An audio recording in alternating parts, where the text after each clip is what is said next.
रमन नित मुनि सुव्रत स्वामी पंच परमेष्टि सुख धामी शारदा सद्गुरु शुभ नामी गाए गुण दशरथ नंदन का लखन श्री भ्राता वंदन का राम गुण गाओ मेरे साथ राम गुण गाओ राम को जो जन ध्याता है सर्व सुख वो नित पाता है मुदित मन मंगल छाता है राम के गुण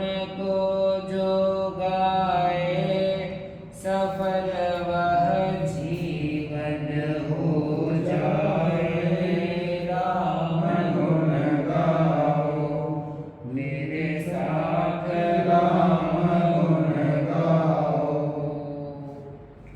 बोलिए शासनपति शरण भगवान महावीर स्वामी की जय। युग प्रदान आचार्य सम्राट श्रमण कुल तिलक पूज्यपाद एक श्री रघुनाथ मंदिर महाराज के पावन चरणों में नमन वंदन श्रवण सूर्य दिव्य विभूति भारत भूषण वरिष्ठ प्रवर्तक श्रद्धेय गुरुदेव मंगल केसरी एक श्री मंदिर महाराज के पावन श्री चरणों में लोकमान्य राष्ट्र संत श्री राजस्थान पूज्य प्रवर्तक गुरुदेव श्री रूप जी महाराज रजत के पावन चरणों में नमन वंदन श्रमण संघ के चतुर्थ पट्टेदार ध्यान योगी आचार्य सम्राट पूज्य डॉक्टर श्री शिवमुनि जी महाराज साहब नोडगरा भूषण शासन गौरव संत शिरोमणि पूज्य प्रवर्तक गुरुदेव श्री सुकन्म जी महाराज साहब तपस्वी रत्न ज्योति सम्राट उप प्रवर्तक पूज्य गुरुदेव श्री अमृत मुनि जी महाराज साहब आदि संत मुनि राजों के चरण कमल में नमन वंदन अभिनंदन उपस्थित धर्मानुरागी बंधु सुश्रावक आपने अंजना चरित्र के माध्यम से सुना कि अंजना को जब गर्भ की अवस्था का संज्ञान हुआ तो सारे महल के अंदर ये बातें होने लगी कि अंजना गर्भवती हो चुकी है। एक दासी जाकर अंजना की सासू से जाकर ये बात कहती है कि अंजना गर्भवती हो चुकी है और भी कई सारी बातें उनको बढ़ा चढ़ाकर कह दी जाती है। तो वहाँ पर अंजना की सासू माँ केतुमती बड़ी रुष्ट होती है और रुष्ट होकर वहां पर आती है। सुनकर आई सास दौड़ अंजना के पास अरे दुष्टा तूने मेरे कुल को लजाया है समझ में नहीं आया कौन तेरे पास आया पापी न तूने तो कैसे उधर बढ़ाया है फटकारे बार बार किया मुझे तार तार सोचा नहीं सपने में कर वो दिखाया है जाए तेरा सत्यानाश भूपति के जाऊं पास हाय तूने कुल पर दाग तो लगाया है। वो सासू क्या कहती है कि जैसे उसको ये समाचार ज्ञात होता है तो वह दौड़कर अंजना के पास आती है और आकर सीधा एक ही बात कहती है कि अरे दुष्टा तूने मेरे कुल को क्या कर दिया है लज्जित कर दिया है। मुझे समझ में नहीं आ रहा है कि कौन पराया पुरुष तेरे पास आया है और पापिन तूने कैसे अपने उधर को बढ़ाया है। अंजना की सासू जो है उसके ऊपर व्यभिचार का क्या लगाती है दोष लगाती है कि ये नारी शीलवान नहीं है ये किसी और के साथ रहकर आई है इसलिए इसलिए क्या रह गया है गर्भ रह गया है। बार बार फटकारते हुए उसको उलंबा देती है और उसके जीवन के बारे में अपशब्द कहते हुए उसका बार बार तिरस्कार करती है और वो तो यह कामना करती है कि इसका जीवन खत्म हो जाए और जाकर उसको कहती है कि मैं भी राजा के पास जाकर क्या देती हूँ तुम्हारी ये सारी कृत्यों की खबर देती हूँ तूने कुल पर ऐसा दाग लगाया है कि जो धोने से भी मिटने वाला नहीं है। जोड़ रही सकी हाथ मात नहीं ऐसी बात 3 दिन रहे साथ पवन जी प्यारे जाग उठा मन प्यार खोला उठ मैंने द्वार मानी भूल अपनी तो बदले न जा रहे कई हमने भी बात मिलो जाके तात मात चले गए जल्दी कर कह हारे हैं। वे लेके गए मुद्रिका नाम उस पर लिखा हे मात आप देखिए सामने तुम्हारे हैं। जब ये घटनाक्रम चल रहा था सासू बार बार अंजना के ऊपर दोषारोपण लगा रही थी। तब अंजना की प्रधान दासी बसंता आकर उनकी बात को काटते हुए कहती है कि ऐसी बात नहीं है जो आप समझ रहे हैं। पवन जी जो बड़े प्यारे हैं वो अंजना के पास आए थे और 3 दिन इनके साथ ही रह कर गए हैं और जब उनके हृदय में प्रेम का प्रवाह जागृत हुआ तभी वो यहाँ पर आए हैं और इसकी साक्षी क्या है, मैं स्वयं हूँ। मैंने ही उठकर क्या खोला था, द्वार खोला था। और वो जो भी उनकी गलत धारणाएं थी पवन जी की, उन्होंने अपनी सारी धारणाएं बदल दी है। यानी कि जो वस्तु स्थिति वहाँ पर घटी थी वो बसंता उनकी अंजना की सासू से केतुमती से सारी बातें कहती हैं, परंतु वो एक भी बात उनकी नहीं सुनती है। तब बसंता कहती है कि हमने भी पवन जी से कहा था कि आप जाकर माता पिता से मिलकर आए, तब वो जल्दबाजी के अंदर मिलने के लिए नहीं गए। और लास्ट में कहती है कि देखिए पवन कुमार ने अपने नाम की अंकित मुद्रिका हमें क्या है देकर गए, ये आपके सामने है। अब तो इसको देखकर क्या कर लीजिए, विश्वास कर लीजिए। परंतु उनकी सासू एक भी उनकी बात पर विश्वास नहीं करती है, बल्कि उनके हर एक तर्क को गलत ही क्या करती है, वो स्वीकार करती है। आगे कहते हैं लक्षण तेरे देख कर पवन मेरा ठुकराए, मुझको मूर्ख समझती अपना पाप छिपाए।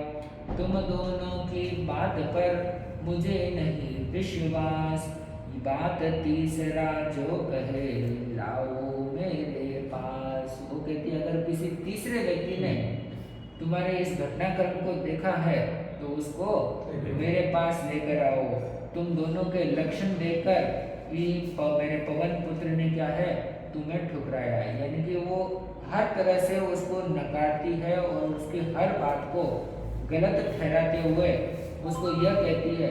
देखिए एक प्रसंग यह भी हमें समझने को मिलता है कि परिवार के अंदर भी कई बार ऐसी घटनाएं घटती है जो हमें लगता है कि गलत है, परंतु हमें उस वस्तु स्थिति का ज्ञान नहीं होता है कि वो किस दिशा से गलत है। इसलिए भगवान महावीर का सिद्धांत है अनेकांतवाद का सिद्धांत, कि जो अगला व्यक्ति कह रहा है वो उसके नज़ारे से सही हो सकता है, परंतु हमारे नज़ारे से वो क्या लग सकता है, गलत लग सकता है। इसलिए हर एक के नज़ारे से क्या करना चाहिए, चिंतन करना चाहिए। इधर केतुमती उस अंजना के नज़ारे से तो देख नहीं रही है, केवल अपने नज़ारे से जो गलत चीज़ें वहाँ पर हो रही है उसके विषय में वो बार बार कोस रही है। और वो कहती है कि तुम मुझे मूर्ख समझती हो और अपने पाप को छिपाने का प्रयास कर रहे हो। तो वहाँ पर अपनी दासी को आज्ञा देती है तुम कोड़े लेकर आओ, मैं आज ही इसको कोड़े मारकर इसको क्या देनी चाहती हूँ, सबक देना चाहती हूँ, सीख देनी चाहती हूँ। इस तरह से बुरी मार मारनी चाहती हूँ कि कोई पानी देने वाला भी इनको नहीं मिलेगा। तब अंजना की दासी कहती है कि हे माता थोड़ी तो हृदय के अंदर क्या रखो, करुणा रखो। तुम भले अपनी बहू ना समझो, परंतु एक नारी समझकर भी इस पर ऊपर क्या रखो, दया का भाव रखो। मुझे लगता है आपके मन के अंदर थोड़ा भी होश नहीं है। एक भी बात वो नहीं सुनती है और कोड़ा मंगवाकर अंजना के ऊपर कोड़े बरसाते हैं और 3-4 कोड़े पड़ते ही अंजना वहीं पर क्या हो जाती है, बेहोश हो जाती है। तब केतुमती दासियों को आदेश देती है कि तुम जाओ और फटाफट इनको क्या करो, इस महल से बाहर निकालने की तैयारी करो। तब अंजना को थोड़ा होश आता है तो वो गिड़गिड़ाते हुए कहती है कि माँ आप ऐसा मत कीजिए, हम बाहर जाकर कहाँ रहेंगे, कहाँ हमारा ठौर ठिकाना होगा। परंतु हर एक उसके आंसू के ऊपर वो क्या करती है, उसको दंडित करती जाती है और क्रोध के वशीभूत होकर कड़वे से कड़वे वचन की मार भी, देखो एक तो शारीरिक मार और एक मानसिक मार, दोनों तरह की चोटें वो क्या कर रही है, वहां पर पहुंचा रही है। तब अंजना कहती है कि यह मार इस कोड़ों से भी कई गुना अधिक कर्मों की मार है।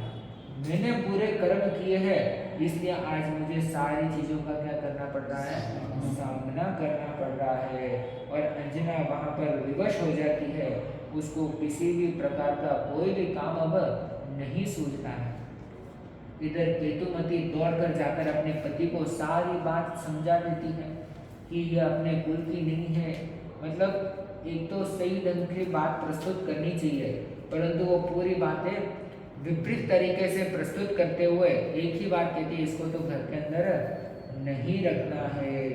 तो वो क्या कहती है अपने पति से, आई बहू लक्षणा डसे मुझे बनना, छोड़े ना यदि महल को करूं अन्न जल का त्याग, वस्त्र तुरत काले वहाँ ला कर के पहना, रथ घोड़े काले मंगा बरबस ही बैठा। यानी कि वहां पर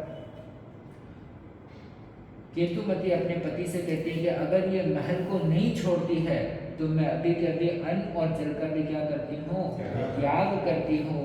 तुरंत वहां पर राजा के आदेश से काले कपड़े मंगवाए जाते हैं और अंजना को काले कपड़े पहनाकर काले घोड़े के अंदर बैठाकर उसको क्या करवाया जाता है, नगर से निष्कासित कर दिया जाता है। और जिस रथ के ऊपर वो बैठी थी वो रथ एक सघन गहरे वन के अंदर जाकर उनको क्या कर देता है, ऐसी जगह पर उतारता है कि जहां से वो वापस लौट कर ही नहीं आ सकती है। जिस वन के अंदर वो लेकर गए वहां चारों तरफ जंगली जानवरों को क्या था, भयानक आक्रांत था। तो शेर चीते भालू जहां उन्हें नजर आ रहे थे ऐसी जगह पर उन्हें क्या है, वो रथिक वहां पर छोड़कर आ गया। तो वहां पर कैसी परिस्थिति थी, इसके ऊपर एक कविता है। हाथी के धन झूमते सियाल रहे हैं भाग, अजगर मुंह फाड़े पड़े फन फैलाए नाग, रथिक कहे कर जोड़ कर बलिना में हूँ दास, महामंत्र जपना सदा रख प्रभु पर विश्वास। मतलब ऐसी जंगल जहां पर हाथी दल बनाकर क्या है, झूम रहे होते हैं। हाथी कभी भी अकेले नहीं घूमते, उनका पूरा दल एक साथ ही जाता है। तो जहां पर दल एक साथ झूम रहे थे और सियार जो एक जंगली जानवर है वो भी वहां पर क्या है, भाग रहे थे। और अजगर जो मानव को निगलने की क्षमता रखता है वो भी मुंह फाड़े क्या है, वहां पर तैयार थे। तो वही काले काले नाग विष को धारण किए हुए फन फैलाकर वहां पर क्या थे, स्थिर थे। तब वो रथिक कहता है कि हे बहन, मैं तो आपका दास हूँ, मुझे क्षमा करना और सदा महामंत्र को जपते हुए प्रभु अरहंत पर क्या रखना, विश्वास बनाए रखना। तो हर संकट से क्या हो जाओगे, आप उभर जाओगे। तो इस तरह से वो उनको वहीं पर छोड़ करके वापस वहां से क्या है, रथिक वहां से निकल जाता है। कौन सुने किसको कहे, यानी कि वहां जंगल में ऐसी हालत हो गई कि कौन तो कोई बोले और किसी को कुछ सुनाए, ऐसी हालत वहां पर बिल्कुल भी नहीं थी। किधर जाना है, किस दिशा में बढ़ना है, कोई भी रास्ता उन्हें वहां पर नहीं सूझ रहा था। जैसे तैसे जाग करके पूरी रात उन्होंने वहां पर क्या है, गुजार दी और उनको इसका ज्ञान नहीं था कि किस दिशा की ओर हमें जाना है। जब अगले दिन सुबह का सूर्योदय हुआ कि भाई ये सूर्य की दिशा है, पूर्व दिशा है, तो उस दिशा का ज्ञान करके वो क्या हो गए, आगे बढ़ गए। जंगल के अंदर जब होते हैं तो कि कौन सी दिशा कैसी है, तो इसका ज्ञान सूर्य के माध्यम से या फिर सूर्य की छाया के माध्यम से ही क्या होता है, दिशाओं का ज्ञान होता है। उस जंगल के अंदर रहते हुए वन के फल फूल खाकर और जो सरिता यानी कि जो छोटे छोटे जल के कुंड थे उन जल कुंडों से जल पी करके दोनों यानी कि अंजना और उनकी दासी बसंता दोनों जंगलों के अंदर भटक रहे हैं और अपने भाग्य को क्या है कोस रहे हैं। तब अंजना वहां पर क्या सोचती है, पथ में कोई भी मिले पूछ मार्ग बढ़ जाए, चलते चलते दोनों ही महेंद्र में आए। तात मात जीवित अभी सो भ्राता का प्यार, शरण हमें देंगे यहाँ करे नहीं इनकार। वो जंगल के अंदर भटकते भटकते हुए अंजना कहाँ अपने पीहर के अंदर पहुंच जाती है। और देखिए नारी का ससुराल से अलावा सबसे बड़ा अगर कोई आसरा है तो उसका पीहर ही होता है। तो अंजना चलते चलते अपने पीहर में पहुंच जाती है। तो वहां पर वो क्या सोचती है कि अभी मेरे माँ बाप क्या है जिंदा है और मुझे कितने भाइयों का 100 भाइयों का मेरे पास प्यार है, वो जरूर हमें क्या देंगे शरण देंगे, अपने आघोष के अंदर हमें क्या है बैठाएंगे। हालत अपनी जानकर माँ का मन दुख पाए, पर हम भी मजबूर है और न आज उपाय। चल कर दोनों आ गई वे महलों के द्वार, दास दासियों में मची अब तो चींक पुकार। हुआ क्या कि वहां पर दोनों जैसे पहुंची तो चारों तरफ क्या होने लगी, भगदड़ मचने लगा कि अंजना इस वेशभूषा के अंदर ऐसे कैसे आना हो गया, ऐसी क्या घटना घट गई जो इन्हें काले वस्त्रों को क्या करना पड़ रहा है धारण करना पड़ रहा है। अंजना वहां पर क्या सोचती है कि किसी का दिल पसीजे या न पसीजे, परंतु माँ का मन तो क्या होता है कोमल होता है, उनका मन तो जरूर पसीजेगा। तो वहां पर द्वारपाल जाकर राजा को सारी बातें वहां पर बताता है। तो राजा भी क्या हो जाता है क्रोध में आकर कहता है कि उसको वहां से क्या कर दो विदा कर दो। माता और भाई सभी खड़े आज मुंह फेर, सोचे सपने हो गए पल भर में ही ढेर। अंजना क्या सोच रही थी कि माँ है, बाप है, भाई है, पूरा परिवार है, वहां तो मुझे क्या मिल जाएगा आसरा मिल जाएगा, रहने की जगह मिल जाएगी।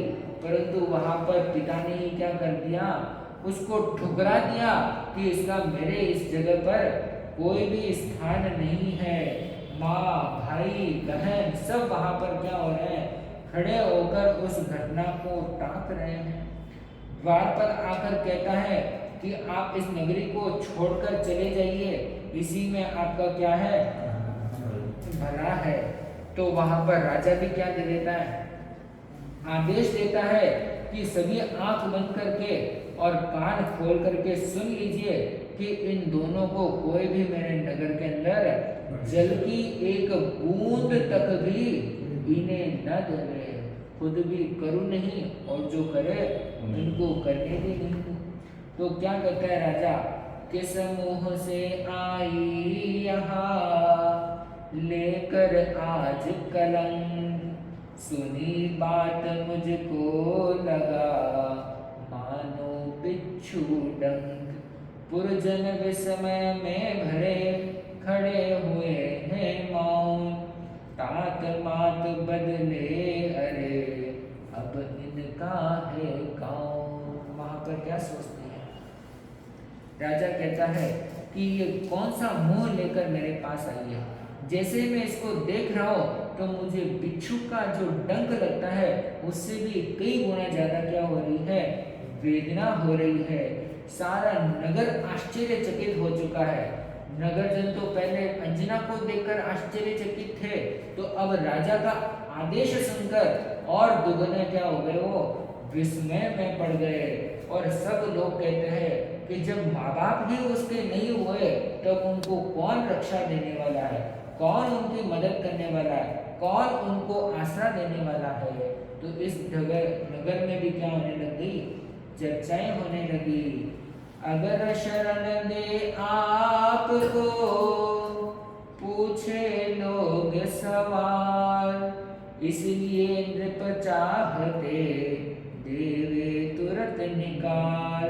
मंत्री सुन कर के कहे क्या कहते हैं आप, बिना बात उनकी सुने करे न ऐसा पाप। राजा का मंत्री हमेशा क्या होता है, समझदार और बुद्धिमान होता है।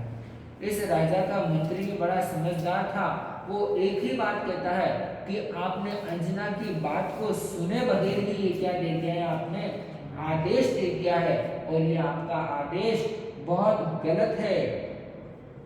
करे किनारा आप जो जाए किसके पास, आई वे उम्मीद ले तोड़े ना विश्वास। तुमको मालूम कुछ नहीं इसमें गहरा राज, नहीं यहाँ मैं चाहता पवन होए नाराज। राजा क्या तर्क देता है कि मैं नहीं चाहता हूँ कि मेरे पवन जी इसके प्रति मतलब यही खराब है। अब यहाँ पर ससुराल वाले को दोष नहीं दे रहे कि यह अंजना ही खराब है, इसलिए पवन ने इसको क्या कर दिया था, पहले ही ठुकरा दिया था। और मंत्री कहता है कि यह आपके पास उम्मीद लेकर आई है और आप ही इसके नहीं होंगे तो कौन इसका सहायक होगा। अरे राजन, अगर आप इसको सहायता नहीं देंगे, रक्षा नहीं देंगे तो ये अबला नारी कहाँ पर जाकर सुरक्षित रहेगी। तब राजा कहता है कि अरे ये तो शुरू से ही क्या रही है, घृणा का पात्र रही है, इसमें ही खोट है, इसलिए पवन कुमार ने इसको क्या है, ठुकराया है। मेरा तो मन करता है कि आज ही इसका क्या कर दूं, गला घोंट दूं। देखिए एक पिता जो अपनी बेटी को पाल पोस कर बड़ा करता है, उसके मन में भी कैसे भाव यहाँ पर आ चुकी है। देखिए कर्मों की लीला बड़ी विचित्र है कि जो बेटी अपने पिता के हाथ से पली बड़ी होती है, वो ही पिता आज अपनी बेटी का वध करने के लिए भी क्या हो रहा है, तैयार हो रहा है। और वहां पर माँ सब कुछ सुन रही है परंतु उसकी एक भी बात नहीं चल रही है। तो वो माँ अपनी दासी से क्या कहलाती है कि बेटी आज के बाद में तेरी माँ तो मर चुकी है, तू भूल जाना कि तेरी भी कोई माँ थी। तो इस तरह से चारों तरफ से उसको क्या हो रहा है, निष्कासन ही निष्कासन हो रहा है। और सभी मिलकर अंजना को ही क्या मान रहे हैं, वहां पर दोषी मान रहे हैं। देखिए जब हमारे कर्म विपरीत हो, जब हमारे ग्रहचार सही नहीं चल रहे हो, तब आप कितना भी अच्छा कर ले वो सब कुछ क्या पड़ेगा, उल्टा ही पड़ेगा। अंजना क्या सोच रही थी कि इस पीहर में आसरा मिल जाएगा, परंतु वहां पर भी उसको तिरस्कार ही तिरस्कार मिल रहा था। अब राजा नगर के अंदर क्या आदेश देता है, नृप बोले इस नगर में ढूंढी दो पिटवार, भोजन पानी दे इन्हें राजदंड वह पाए। भूखी प्यासी चल पड़ी ढुल के नैना नीर, रूठ गई तकदीर तो कौन बनाए धीर। राजा आदेश देता है नगर के अंदर, ढूंढी पिटवाता है और कहता है कि अगर कोई भी इन दोनों को भोजन और पानी देगा तो वो राजा के माध्यम से दंड का क्या बनेगा, पात्र बनेगा। तो इस तरह से वो परेशान होकर दोनों भूखी प्यासी और आंखों में आंसू लिए वहां से क्या हो गई, निकल गई। अब कौन उनको धैर्य बनाए, कौन उनको साथ निभाए, ये सारी चीजें वो नजरअंदाज करते हुए आगे बढ़ रही थी। और आगे बढ़ते बढ़ते अंजना पर भी कहते हैं जिसका कोई रक्षक नहीं है उसका पुण्य रक्षक होता है। अगर व्यक्ति ने अच्छे कर्म कोई किए हैं तो वो लौटकर हमेशा आता ही आता है। अंजना पर एक विप्र यानी कि एक ब्राह्मण की दया होती है। वो दया किस प्रकार होती है सुनिएगा। एक विप्र सुने बात जल झारी लेके हाथ, राजदंड चाहे यहाँ कितना ही पाऊंगा। राजा रानी दोनों अड़े भाई भय भीत करे, करुणा के भाव में तो मन में जगाऊंगा। जाए दोनों भूखी प्यासी कर रहे लोग हंसी, कायर का भाव में तो मन में न लाऊंगा। यहाँ नहीं नगर के बाहर ही जाकर के उन दोनों देवियों को नीर में पिलाऊंगा। क्या संकल्प लेता है ब्राह्मण। वो सुनता है कि राजा ने ऐसा आदेश दे दिया है, एक नारी को अपने नगर से निष्कासित करना यानी कि लक्ष्मी को ठुकराने के क्या है समान होता है। वो आत्म में जल की झाड़ी यानी कि पहले कपड़ा और कुछ बर्तन इस दिन से होते थे, तो वो जल की झाड़ी को अपने हाथ में लेकर कहता है कि भले ही राजा मुझे राजदंड दे देवे तो भी मुझे कोई फर्क पड़ने वाला नहीं है। चाहे कितना भी मैं दंडित हो जाऊं, परंतु फिर भी मैं उनको पानी पिलाकर ही रहूंगा। चाहे राजा रानी अड़ जाए, चाहे सारे उनके पुत्र अड़ जाए या कुछ भी हो जाए, परंतु मैं करुणा के भाव को त्यागूंगा नहीं। और पूरे नगरवासी हंसी मजा रहे हैं कि अगर ये दोनों भूखी प्यासी चली गई तो मेरे नगर का स्वाभिमान भी खत्म हो जाएगा। और ऐसी कायरता का भाव तो मैं अपने मन में भी नहीं लाऊंगा। अगर राजा ने इस नगरी के अंदर देने नहीं दिया तो नगरी के बाहर भी जाकर मैं क्या है उन दोनों को भोजन पानी जरूर जरूर दूंगा। तो इस तरह से वो ब्राह्मण नगरी के बाहर जाकर के उनको शीतल जल पिलाता है और कहता है कि आप बिल्कुल भी घबराइए मत, मैं आपको हंसी उड़ाने वाला नहीं हूँ, बल्कि मैं आपका क्या हूँ सेवक हूँ और मुझे क्षमा कीजिए। चाहे राजा कुछ भी कहे आप उसकी क्या न करें, फिक्र नहीं करें। यह कर्मों का दंड है, इसलिए आज प्रेम क्या हो रहा है खत्म हो रहा है, वरना पीहर के अंदर चले जाए और कन्या इस ढंग से आ जाए ये कभी हो ही नहीं सकता है। चाहे माँ बाप कैसी भी हो, चाहे बेटी की गलती क्यों ना हो, परंतु बेटी का हमेशा पीहर के अंदर क्या होता है आसरा होता ही होता है। और सभी नगरी के वासी भी वहां पर बातें करने लग गई कि इस राजा में तो थोड़ी बहुत भी क्या नहीं है अक्कल नहीं है, और जल के बाहर फेंक दी पकड़ हाथ से नहीं, यानी कि मछली क्या करते हैं हाथ से पकड़कर बाहर कैसे फेंक देते हैं, उसी तरह से राजा ने क्या कर दिया है कि अपनी नगरी से निकालकर इन दोनों को बाहर फेंक दिया है।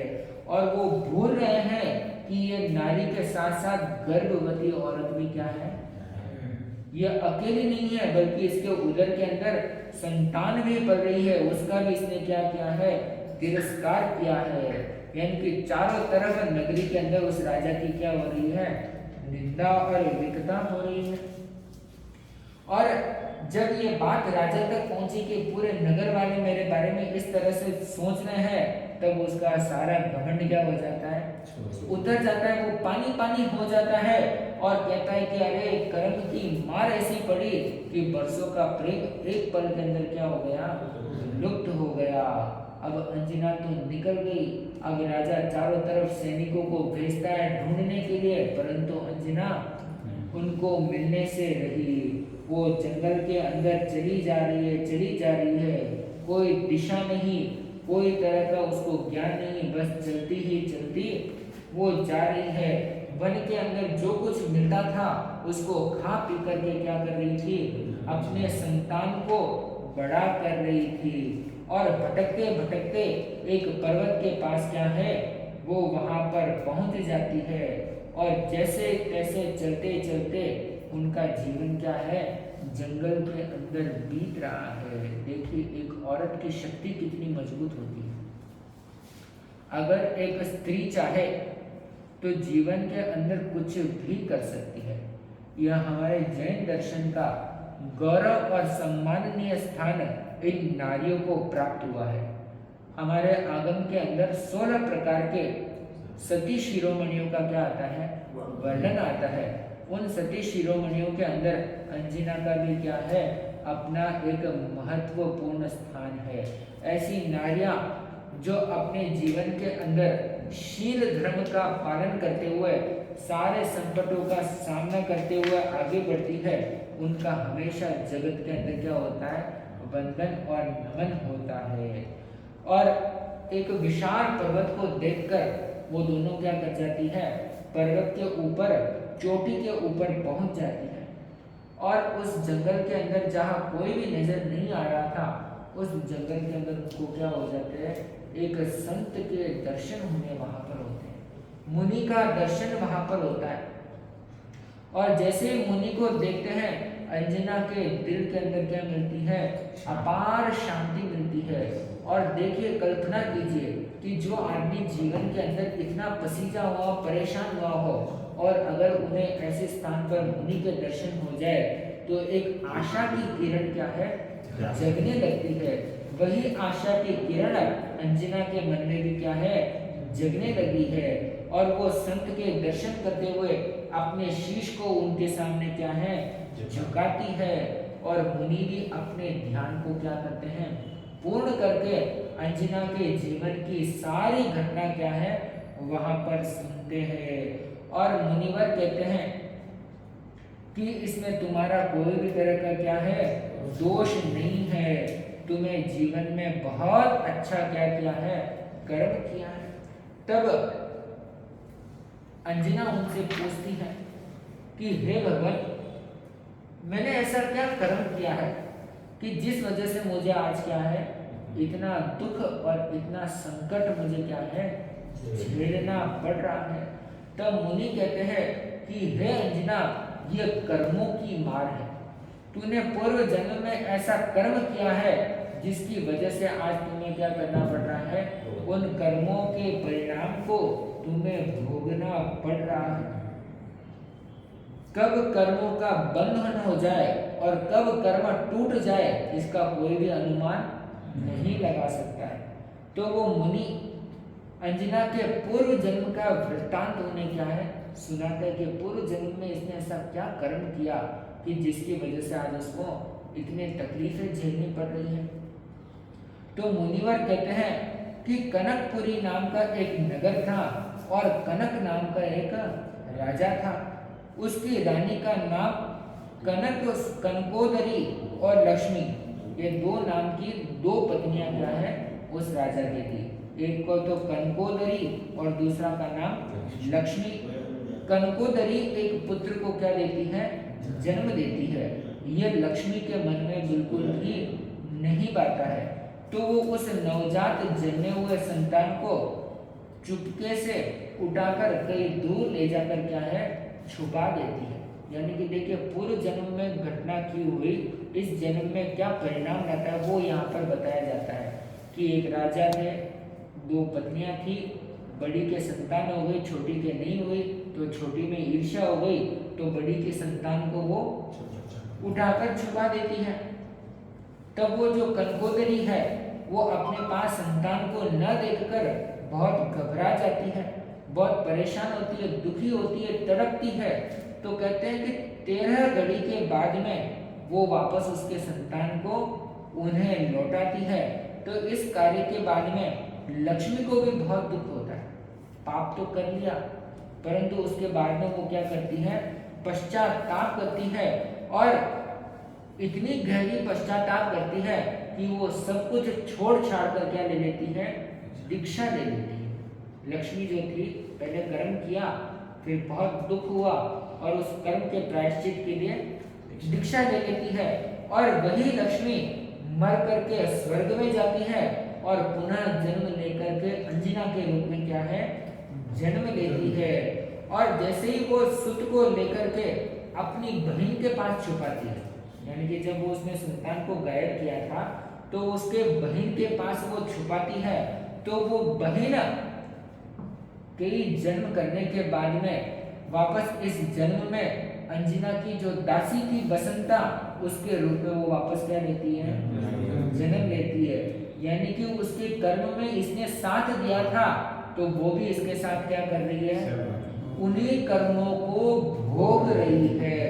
तो इसलिए कहते हैं कि कर्म किया हुआ वापस रिवाइंड होकर आता ही आता है। तो कहती है कि 13 घड़ी की वेदना बिना संतान की माँ ने जो तड़फ पाया, तो उस तकलीफ को 13 घड़ी की तकलीफ इन्हें 13 वर्ष तक क्या करना पड़ा, भोगना पड़ा। तो कहती है कि 13 वर्ष तक आप दोनों को क्या करना पड़ेगा, कष्ट उठाना पड़ेगा। कर्म यहाँ जैसे करे फल तो मिले जरूर, कितने दिन की जिंदगी रहे पाप से दूर। यानी कि क्या कह रहे हैं कि जो इन्होंने किया है वो कर्म तो इन्हें निश्चित रूप से भोगना ही भोगना पड़ेगा। 13 घड़ी का पाप 13 वर्ष के अंदर इन्हें क्या करना पड़ रहा है, भुगतान करना पड़ रहा है। तब आखिरी में मुनि क्या कहते हैं, कंत विरह पूरा हुआ चले गर्भ का काल, युद्ध विजय कर आएंगे जानेंगे सब हाल। कौन जीव है गर्भ में देवे नाथ बताए, जिज्ञासा मन में जगी बोली शीश झुका। मुनि क्या कहते हैं कि कंत विरह पूरा हुआ, यानी कि तेरे और तेरे पति के बीच का जो वियोग था वो तो क्या हो गया है, पूरा हो चुका है। अभी जो गर्भ का काल चल रहा है ये भी क्या होगा, शीघ्र पूरा होगा। पवन कुमार युद्ध में विजय प्राप्त करके जब वापस अपने नगर के अंदर आएंगे तभी तुम्हारा पूरा हाल वो जानेंगे, तभी आगे का रास्ता क्या है, निकलेगा और सारी समस्याओं का क्या हो जाएगा, एक दिन समाधान हो जाएगा। तब अंजना अपना पूर्व भाव जान करके बड़ी मजबूत और बड़ी सुदृढ़ होती है कि मैंने जो कर्म किया था वो मैंने भोग लिया है। और मुनि के वचन क्या है कि समय जल्दी पूरा होने वाला है। और आखिर में वो पूछती है कि हे भगवान, हे करुणा निधान, हमारे गर्भ के अंदर जो जीव पल रहा है ये कौन है, पूर्व जन्म में ये क्या था और आज किस रूप के अंदर ये गर्भ के अंदर पल रहा है।